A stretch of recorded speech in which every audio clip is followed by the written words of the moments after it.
attraction. I am a magnet. Anything I want, I can attract it. My insecurities got the best of me. You see, love is like money. You gotta think abundant. Yeah, that's how I got the smile so big with the fans so lit. I've been teaching free manifesting lessons in my songs. Pay attention. Shannin Blake was already facing backlash when one of her claims turned the media upside down.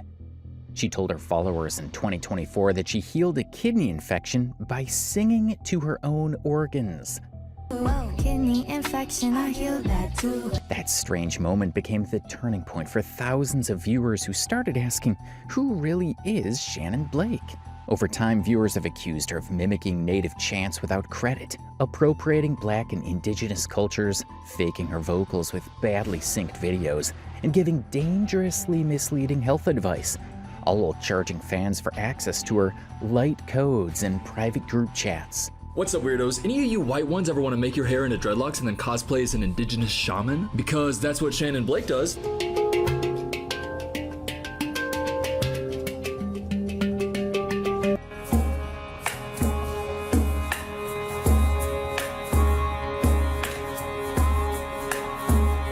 And just when people thought it couldn't get worse, photos and videos from her private account got leaked, leading to even more speculation and criticism.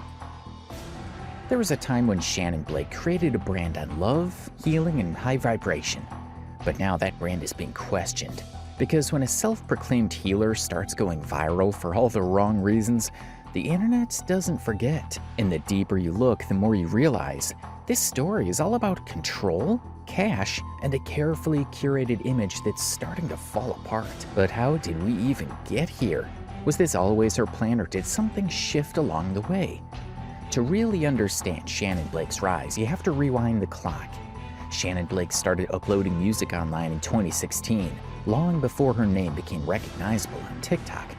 Born in 1996 and raised in Boise, Idaho, she grew up in a conservative household with limited access to mainstream media. That background shaped much of her later messaging. Break free, speak your truth, find your energy. I'm on the ball in your front yard and I have this bag of hammers.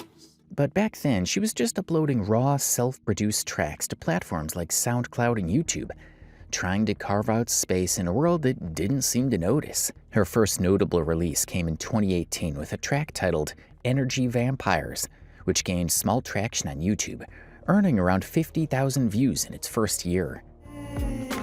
I know I shine, so I'm gonna protect my energy all the time.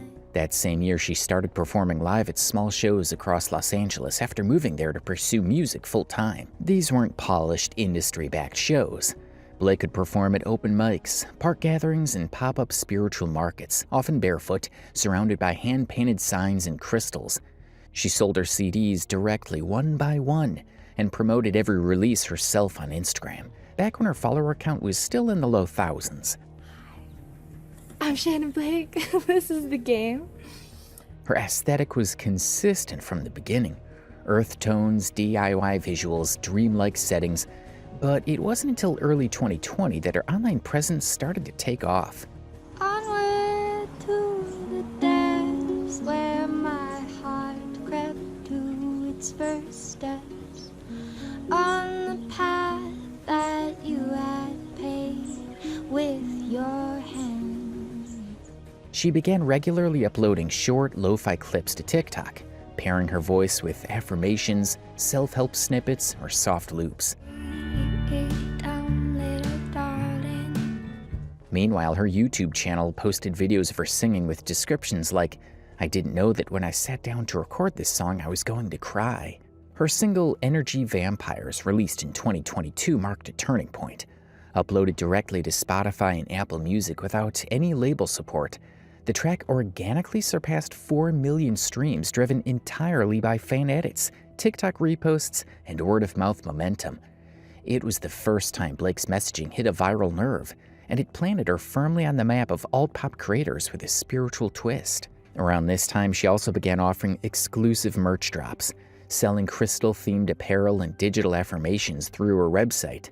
Her brand was solidifying, a fusion of music, spirituality, and lifestyle branding wrapped into one. In interviews and live streams, Shannin spoke openly about rejecting the traditional industry route. She claimed she turned down label offers in favor of staying independent, though no labels were named. She frequently discussed healing, self-love, and authenticity, sometimes streaming for hours without scripted topics, just vibing, reading affirmations, and singing snippets of unreleased songs. By early 2022, her audience had grown large enough to support direct fan-funded releases. She launched Patreon-style memberships through her personal site, offering bonus tracks and private live streams. She also began collaborating with other small indie creators, but no mainstream collabs had yet been announced. By early 2022, her Spotify profile had broken into 6 figures, eventually reaching around 160,000 monthly listeners by 2024. Among her most streamed tracks up to that time were Nature Song, Energy Vampires, and Bad Bitch Energy, among which Nature Song hit 500,000 streams by May 2023. She regularly referred to herself as fully independent, leaning into her grassroots image, promoting music via fan engagement rather than industry channels. But as her numbers kept climbing, so did the questions. By mid-2022, some followers began to notice patterns in her content, specifically the heavy use of soft filters, vague spiritual language, and the lip-syncing of pre-recorded tracks in every performance. And that's where the first major backlash started brewing. It was centered around her music, how it sounded, how it was presented, and how much of it seemed artificial and off. At first glance, her videos looked like standard live performance clips. But the more people watched, the more they noticed something off. Like in this video, one viewer even commented that, "You won't sell out a parking lot." Her lips weren't matching the vocals. The audio never changed in tone or texture, even when she moved away from the mic. There were no breath sounds, floor noise, or even stumbles. Fans started to say things like poorly lip-syncing her own songs, and the songs were hers, but the performances were starting to look more like miming than music. In no time, people were highlighting mismatches. The comment sections grew sharper. Users called it lazy. Some called it deceitful. She's trying to do the Billie Eilish thing where it sounds like she just woke up and always has marbles in her mouth, one said. Another posted, "She sounds like Nico, not a compliment, lol." Then more videos followed. Others pointed out that in several posts, her vocals were layered in a way that made lip-syncing impossible to fake smoothly, yet she did it anyway and poorly. I got big hair, big heart, big life, big goals. Now I'm not usually one to flash, but I earned it, so I'ma talk my yeah. Internet said at Burning Man I was dead, yeah. Once the mask slipped, it stayed off. People started questioning not just the performance, but the product itself. Her songs sounded flat. And even though at the beginning of her career she'd been authentic with her music, but now everything she did was fake. Perhaps it was the desire to amass more followers that she changed her style, but people were voicing against it. As criticism mounted, new accusations started coming in, less about quality, more about origins. A growing number of creators, especially from Black and Indigenous communities, accused Blake of copying. Not in the sense of sampling lyrics or stealing melodies, but borrowing entire styles, rapping patterns, spiritual motifs, poetic cadences, and passing them off as her own. Her track Peru became a controversial discussion. Listeners pointed out similarities to Afro-Peruvian vocal traditions, both in rhythm and tone. There were no credits or mentions of influence, but a vague spiritual song with borrowed energy. Across TikTok and Reddit, creators stitched her videos alongside lesser-known BIPOC artists to show the similarities. Some said she was using coded aesthetics, a sanitized version of marginalized art stripped of its roots. So first off, a lot of Black women, amazing Black women creators are talking about what she is appropriating from the Black community, specifically from Black women. She spoke in affirmations. She rapped in half whispers. She referenced ancient knowing and earth frequencies. None of it was attributed. There were no collaborations with the communities she was echoing. Okay, so on surface level, that sounds like, okay, she's hippie, she's saying hippy-dippy bullshit. She came to this earth to bring love, light, and healing. What was that thing you said about Pleiades? I don't know what that is. Who cares? She's just nice. That silence became its own issue. People kept asking, where was this coming from? Who inspired these rhythms, this delivery, this language? but there were no answers or credits on the songs. She was lifting recognizable patterns from artists with less reach, packaging them into smoother, algorithm-friendly content, and racking up views. The songs weren't built from lived experiences, they were built to vibe. Took a little bit of acid, a little bit of shrooms. Did that tree just talk or was it you? The perception shifted. What had once sounded dreamy now sounded mechanical. The melodies didn't move, the lyrics didn't mean anything. Even the visuals, once praised for their soft lighting and flowy vibes, were being called out as distractions. Set dressing to hide that the core wasn't strong enough to hold attention on its own. By now, some listeners felt tricked. They started calling her annoying. They thought they'd found a raw, intimate artist, someone spiritual, different.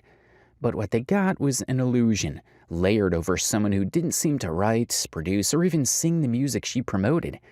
And once that illusion cracked, everything unraveled, but not so much as when people started noticing changes in how she looked. As time passed, her physique and looks started to change with her music. Her lips were fuller, her body had a new shape. Her face looked different in ways that didn't match how she used to appear in older videos. Around 2021 and 2022, TikTok users began pointing out what looked like fuller lips, a dramatically reshaped waist-to-hip ratio, and a face that looked markedly different from older uploads. Speculation quickly spread that she had lip fillers, facial contouring, possibly buccal fat removal, and even a Brazilian butt lift. The issue wasn't that she got cosmetic work done. It was that her whole image was built on being natural, raw, and organic. She was known for talking about self-love, living in nature, and rejecting fake beauty standards. So when her appearance changed without explanation, it didn't sit right with people. It felt dishonest, like she was selling a version of herself that didn't exist anymore, but still pretending she was the same. What made things worse was how she treated other women online. There were accusations that she would accuse others of copying her look, even though many said she didn't invent it in the first place. One user said she thinks she invented the look too. She very famously sends her followers after and doxes any other woman who has the same style. She's a notoriously all-around terrible person. Shannin had turned an open, free-spirited image into something controlling. And the more she changed, the more controlling she seemed. Her vibe had shifted from earthy and open to curated and competitive, and fans noticed. I'm well aware that I attract what I allow. This is my second time making this video because the first time I missed some things. So first off, a lot of amazing black women creators are talking about what she is appropriating from the black community, specifically from black women. But I'm Native and I wanted to talk about what she is directly taking from the Native community. So first, obviously, the dream catcher in the back of her car, which, why would you need that in the back of, I'm not getting into the why. Her social media posts didn't help. As her appearance became more polished, her captions became vaguer. More quotes, less honesty. More vague talk about frequencies, but no real answers about what was actually going on. And that silence only made the rumors grow louder. I am a vibration, people can tune in. I broadcast, I am love, I am abundance. I am vampires can suck your drive. By the end of 2022, the shift was obvious. Early fans were leaving. Some said it felt like watching a friend slowly become a stranger. Others were harsher, calling her fake and calculating. The trust people once had in her was gone. Then came the leaked photos and videos that showed a very different side of her. Snarky captions, mean comments, and behind-the-scenes shade. That didn't shock people as much as it confirmed what they already suspected. The person behind the brand wasn't as kind, free, or honest as she pretended to be. And when people called her out, she didn't really respond. Instead, she doubled down on positivity posts and started blaming low vibes or jealous energy. That just made people feel more frustrated. Because instead of admitting anything, she pushed it all back on the critics. Some of these people, they don't have my best intentions. Pay attention, because there's always more snakes in the grass, ready to fight. Any chance that they have, I'll bring the stage to cut ties. By this point, many felt done. They were mad about the surgery, but it was the lie that set them off. After being told one thing while watching another unfold, the more she edited, filtered, and managed her image, the less relatable she became. people started unfollowing. And in a space that values truth and growth, pretending you haven't changed is something worse than changing at all. By the time people were calling out Shannin Blake's physical transformation, a third wave of criticism was gaining steam. It was one that had less to do with how she looked and more to do with what she represented. It was the aesthetic choices that people were questioning. The way she seemed to build a brand from styles, sounds, and symbols that came from communities she had no connection to. At the center of it all was a simple question.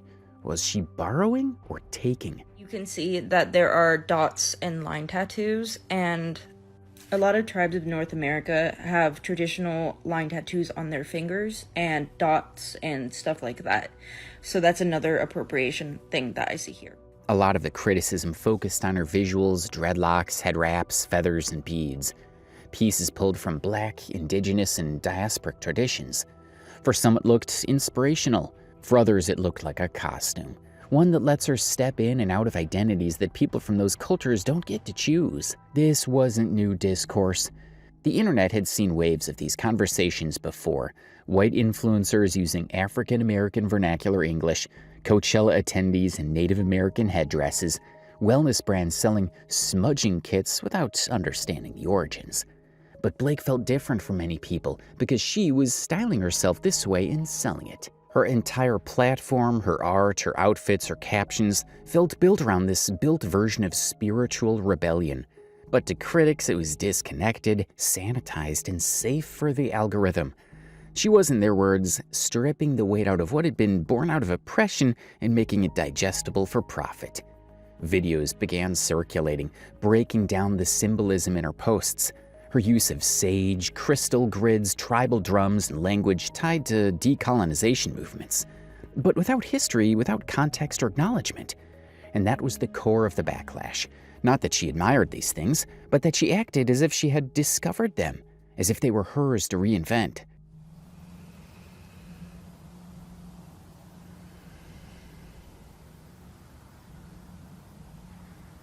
I don't know. Personally, I think it's crazy that she's like wearing native medicine, because the tattoo she's wearing is traditionally medicine, and like talking in a native language. I think it's kind of crazy. It wasn't subtle anymore. Even her supporters started asking questions. Where was the line? When does influence become exploitation? Things escalated when clips surfaced from live streams where she defended her look by saying she was connecting with ancient energy or learned this from aliens. To her fans, these were harmless spiritual claims. To critics, they were dog whistles, coded phrases that allowed her to bypass real conversations about appropriation. I've been healing my soul, tried the best medicine. I've been learning from the aliens, like how we're all connected to the pyramid. People began comparing her to other influencers who had done the same, taken bits and pieces of marginalized culture, repackaged them into a spiritual brand, and walked away with sponsorships and streaming revenue.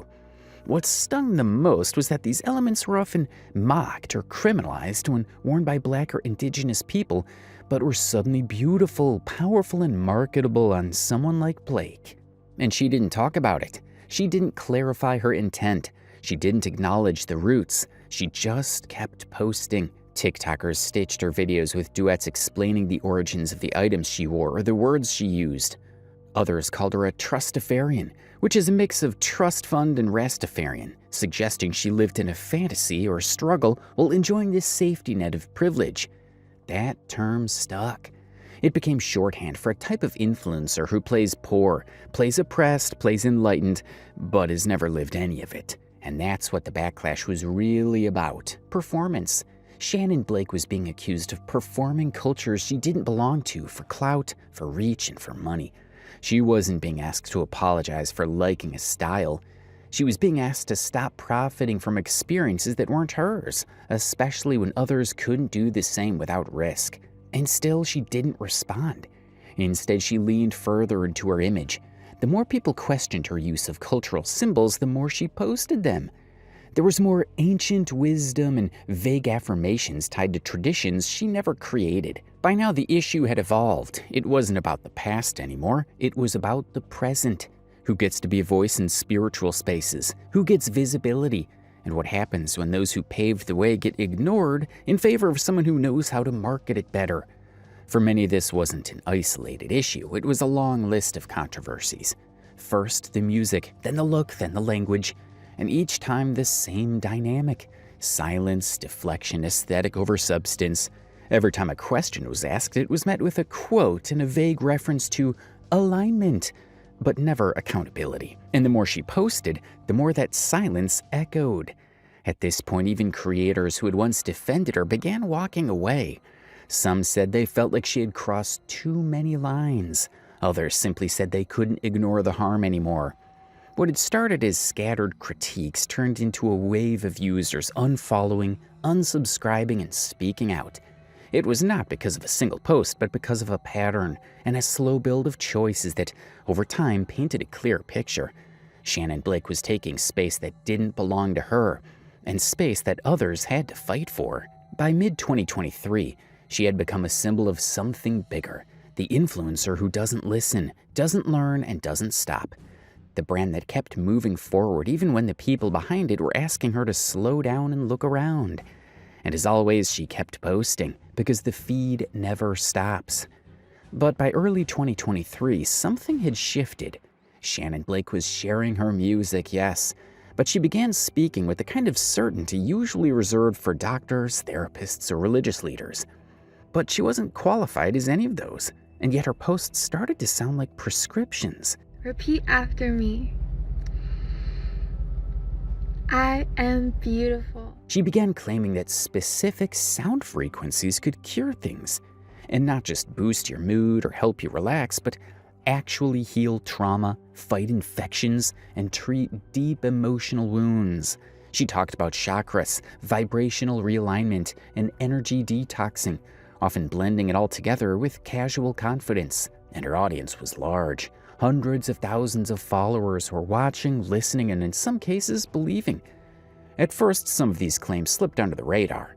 After all, this wasn't unusual for influencer healers. The internet is full of wellness creators promoting energy cleanses or alternative therapies, but Shannin pushed it further. She wasn't just suggesting her music might help you feel better, she was dismissing science outright. She posted that traditional therapy and trauma could be fully healed through her sound work alone. She said her voice and vibration were medicine, her vibrations were pure, and other people were stuck in the third dimension. She even claimed that modern mental health systems weren't built for light beings like her. She claimed to have cured her kidney infection herself, and that's when the backlash hit began. Forms DNA, my mind's making things move. Kidney infection, I healed that too. I've been doing things your brain can't compute. They'll say it's magic, but you... Because if someone is struggling with depression, anxiety, addiction, and they're told that medication is toxic or talk therapy will block your spiritual awakening, they might believe it, especially if it's coming from someone with a dreamy voice, ethereal visuals, and thousands of likes backing her up. People in vulnerable states aren't always looking for logic. They're looking for hope, and Shannin was packaging that hope like a healing service. Critics started calling this what it was, spiritual misinformation. Some labeled it dangerous, others said it was just delusional. But what made it worse was that Shannin framed the criticism as proof that she was evolving too fast for the rest of the world. According to her, she was operating on a higher plane, and that people wouldn't get it unless they had ascended. This was arrogance as well as spiritual narcissism. She positioned herself above her audience. If they didn't understand her message, it wasn't because she was wrong, it was because they weren't ready. She kept saying that what she had done was what they could also do, but she never admitted any of her claims were wrong. And that tactic works. It keeps loyal followers locked in, while pushing skeptics out as low-frequency haters. At the same time, her content started becoming erratic, and then came the drug speculation. She never confirmed anything, but she'd openly talked about plant medicine before.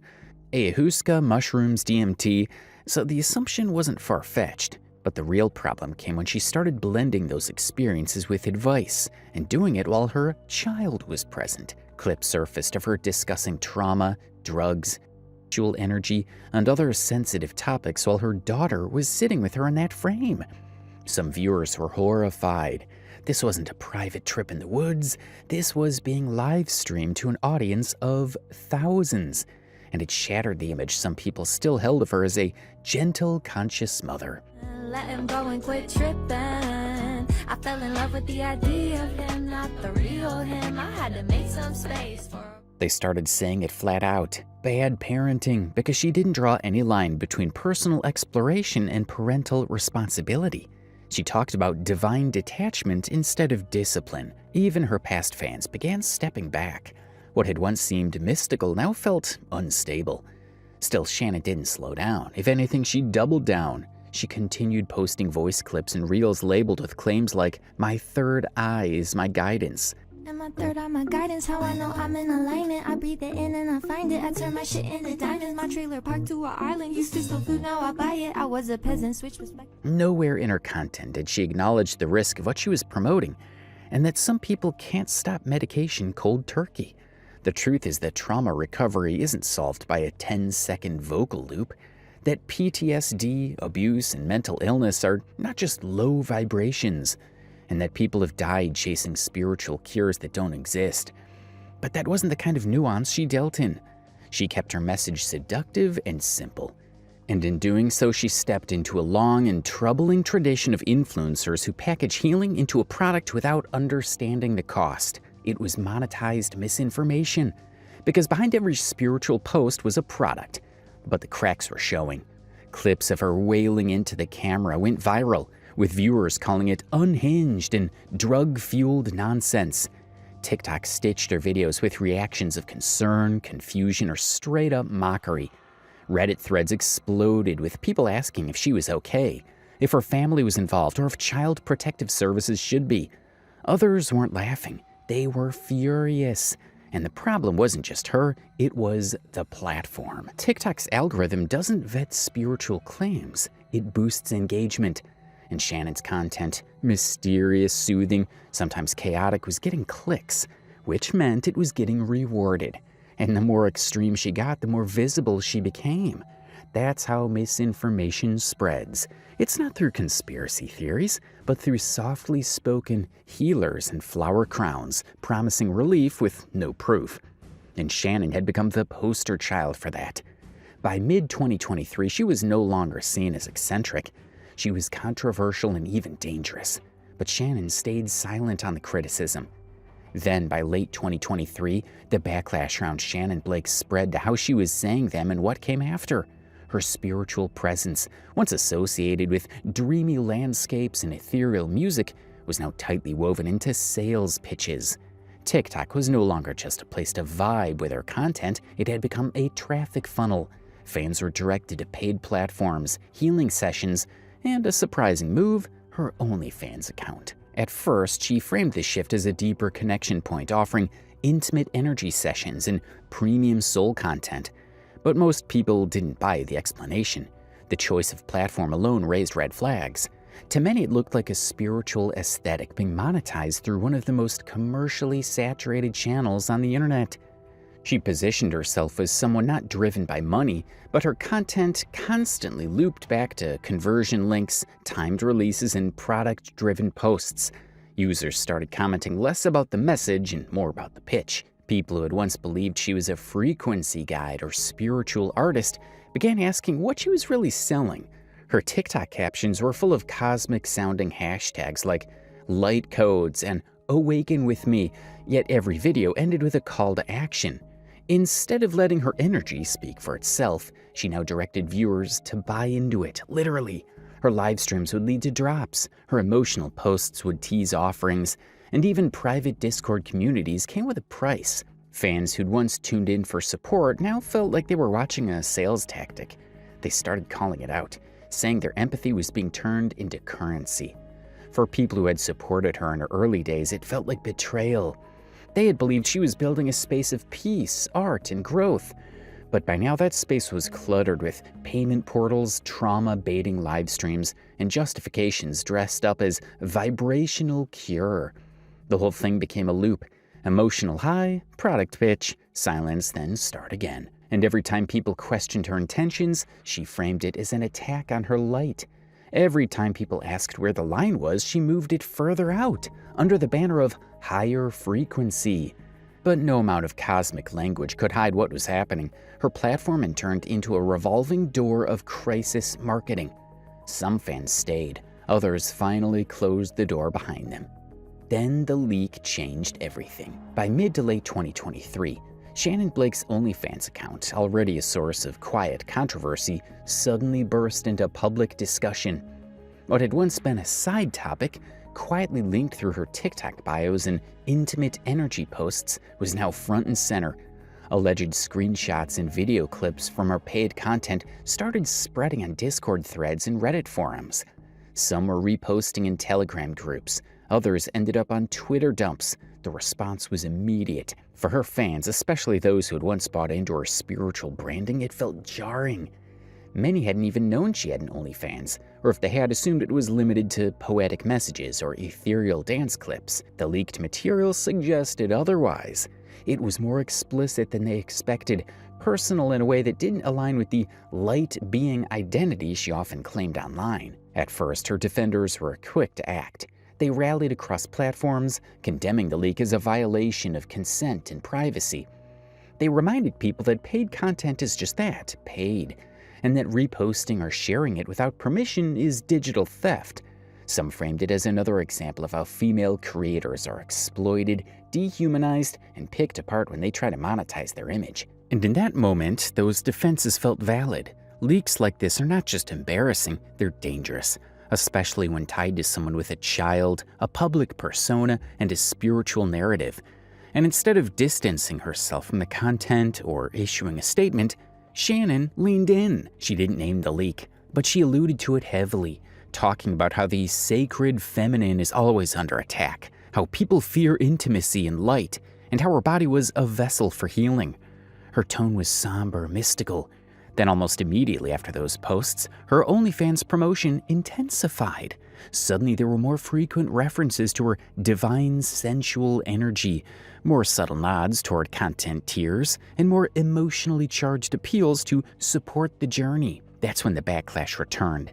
People began accusing her of monetizing the shame, not confronting it, but flipping it, using the drama of the leak as a marketing tool. Viewers started asking if the vulnerability was real or just another hook to pull people into the paywall. What should have been a moment to take a step back, to regain trust, turned into a spectacle of cryptic storytelling followed by product promotion. Again, it was emotional baiting wrapped in spiritual language. It was a cycle where intimacy and breakdown aren't boundaries to protect, but assets to leverage. What made it worse was how unapologetically she blurred those lines. She didn't seem embarrassed. She didn't retreat. She framed the entire leak as a test of her light, a spiritual challenge, a moment of energetic exposure. For longtime followers, it felt manipulative. If the content was leaked without consent, why turn it into a funnel for new subscribers? Why shift from victimhood to self-promotion in the same breath? People were uncomfortable. The tone of her videos made it feel like she was daring people to judge her, just so she could accuse them of lacking elevated awareness. What should have been a serious privacy issue now looked like a storyline, and people started treating it like one. They didn't see her as a victim of a leak. They saw her as a player who spun it into content. The leak stopped being the problem. Her response became the bigger issue. The most damaging part was how fast it turned into another act in her emotional manipulation cycle, and another reason to post a shaky video. I love me. It's okay to not be okay. It's okay to have a shitty day. I give myself permission to feel. Let it out, be real. Everything I do for me. Sing it with me. I love me. By late 2023, the cracks in Shannin Blake's image were turning into full-on collapses, especially when money was involved. Her content had always danced between spirituality and performance, but now she was stepping into real-world events. She started advertising healing retreats, live shows, music gatherings, spaces where her followers could meet up, tap into the frequency, and supposedly experience transformation. But instead of connection or clarity, many fans left those events angry, broken, or both. The problem wasn't just the prices, though those were high. ticket costs ranged from a few $100s for basic attendance to over $1,000 for VIP vibration experiences that promised close access to Blake and personalized energy readings. What people got in return was something far less structured, often messy, sometimes even non-existent. A string of online complaints began to circulate. People who had attended or planned to attend her retreats and shows shared similar stories: last-minute venue changes, cryptic scheduling, poor communication, and no refunds. Some said they booked flights across the country or from other countries, only to receive an email 24 hours before the event saying it had been canceled.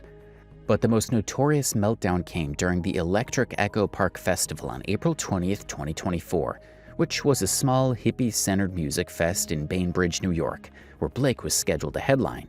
The festival had advertised her appearance as a centerpiece. Fans bought flights, hotels sold out, and one couple flew in from Brazil just to hear her live. And then, just hours before she was set to go on, she canceled. Her reason was lost luggage. People thought it was a joke, but Blake posted a vague Instagram story about feeling displaced without her items and how performing in the wrong energy could be damaging to the audience's frequency. The show went on without her, but the damage was done. Behind the scenes, it was even worse. The venue had already paid her a $15,000 upfront fee to secure the performance. According to insiders, Blake not only refused to refund the money right away, but she also asked for more. She allegedly claimed that divine compensation was necessary for the inconvenience she experienced. She reportedly told fans to ask the venue for refunds, even though she was holding the ticket profits through her own sales portal. Days passed. People kept posting screenshots and tagging her, asking where the money went. Eventually, after escalating backlash and public exposure from festival organizers, she did return the payment, but only after fans flooded her comments demanding accountability. Other events followed the same blueprint: high costs, poor organization, strange energy, emotional excuses, and disappearance. And through it all, the same refusal to issue refunds without intense public pressure. That's when the word grift started circulating, not an irony, but as an accusation. Even her longtime fans began to question whether the entire Blake experience was built more on illusion than intention. They felt scammed. For grassroots venues and small festivals, the fallout was worse. After the Electric Echo Park debacle, several event organizers in other states quietly removed her from future lineups. Some said it wasn't worth the risk. Her team was unprofessional, the brand was too volatile, and the demands were too much. In trying to become a spiritual pop star, Blake had burned bridges with the very community that made her. Her career was imploding under the weight of its own contradictions. The mysticism, the music, and the monetization no longer felt like a holistic vision. It felt like a hustle wrapped in incense. And in 2024, more people were finally saying it out loud. By 2025, Shannin Blake had become one of the most polarizing figures in the alternative wellness space. Her brand, once a quirky blend of indie music, nature worship, and free-spirited self-expression, had turned into something messier and far more complicated. Early on, brands had seen promise in her: aesthetic, engaging, different. But that faded quickly. Mainstream companies started pulling back as controversies stacked up: copycat accusations, questionable healing claims, and a record of event cancellations. Her name was risky. Her association with fringe spirituality, lip-sync performances, and cultural borrowing made her a difficult fit for corporate campaigns. Even brands that initially embraced her look, organic tea, crystals, and essential oils, began distancing themselves. That didn't mean she lost all her partners. Smaller spiritual brands and independent healers still collaborated with her, but they weren't paying big money, and they didn't offer the same level of exposure or financial security. Blake's world had narrowed to the same cycle of hyper online followers and energy influencers. And yet, her numbers kept climbing. On Instagram, her follower count rose from 181,000 to over 1.4 million in just 2 years. TikTok saw similar growth. It didn't seem to matter how many controversies she stirred, her fans kept showing up. They called themselves shroomies, bought her merch, reposted her videos, and kept echoing her message about vibration, love, and healing. YouTube, by contrast, barely moved. The platform, which favors longer form and higher effort content, didn't reward her in the same way. But Instagram and TikTok were where she thrived. Through it all, Blake kept releasing music. Under her own label, Slothy Records, she launched a national tour, mostly self-booked, hitting clubs, yoga studios, and offbeat spaces in major cities. The tour leaned into her aesthetic and played to a core fan base that wasn't asking questions. They were there for the vibe, not the vocals. She also hinted at an upcoming documentary, one that would explore spiritual people in the internet realm. It's unclear how critical or celebratory the film will be, but Blake's inclusion suggests that even after everything, she still represents something culturally relevant. Whether an alarming tale or a countercultural icon, people are still watching. Took a little bit of ice, a little bit of shrooms. Did that tree just talk or was it you? I can feel the sun on my skin, feel my face melting, existential bliss. Oh my god, that's... In her personal life, Blake appears to have finally slowed down. After years of bouncing between states, Airbnbs, and spiritual retreats, she's reportedly settled in California and purchased her first home. She's become more focused on motherhood and grounding herself, according to recent interviews. Her posts still talk about healing, energy, and vibration. It's hard to say whether her story is one of survival or self-sabotage. She built a community out of thin air, turned mysticism into monetization, and kept millions of eyes on her, even when everything else was falling apart. But the trade-off was credibility. Once you cross the line from inspiring to exploitative, it's tough to walk it back. For now, Shannin Blake still has a platform, still has influence, but the window of mainstream success may have closed permanently. She's become her own niche, loved by a very specific crowd, but unlikely to break out again. If you've followed her journey this far, what do you think? Has she built something real, or just learned how to keep the spotlight on no matter the cost? If you found this breakdown interesting, subscribe for more deep dives into internet figures, alternative fame, and the rise and fallout of online icons.